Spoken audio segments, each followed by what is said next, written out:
There are certain things that God cannot do. And for us to ignore that is to put ourselves in eternal peril. Let me illustrate this by turning to the book of Galatians chapter 1. At Galatia, at that time when Paul sent this letter, there was a group of people, Jews, who wanted to dearly hold on to the Jewish traditions. And they wanted to impose this upon non-Jews, upon the Gentiles. And their idea was that if you want to become a Christian, first you need to keep the Jewish ceremonial law. You need to do certain things that are required by Jewish tradition. And Paul says that's not the case at all. And I want you to notice this, beginning at verse number 6. I marvel that you're turning away so soon from Him who called you in the grace of Christ to a different gospel, which is not another.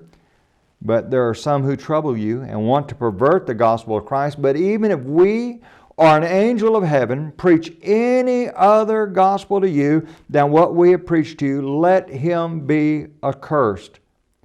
Do you get this? He's saying it's impossible. I want you to get that. It is impossible for God to save you with a modified gospel message. And someone says, no. God can do anything. He can save man any way He wants to.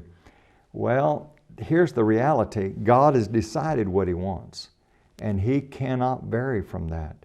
Are you sure about that, Bill? Look at the next verse, verse 9. As we have said before, so now I say again, if anyone preaches any other gospel to you than what you have received, let him be accursed.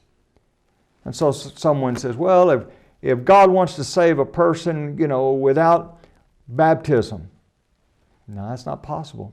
God's laid it down. He's laid down His system. Well, if someone wants to be saved by adding this, no, God has laid down what He expects. And it is impossible for God to vary. You say, how can you say that, Bill? Well, you need to go back and engage in the earlier studies that we had in this week. God cannot lie. If God tells us that certain things are required, certain things are required. If He tells us that He cannot save us with a modified gospel, He cannot save us with a modified gospel. When God makes a promise, He keeps that promise.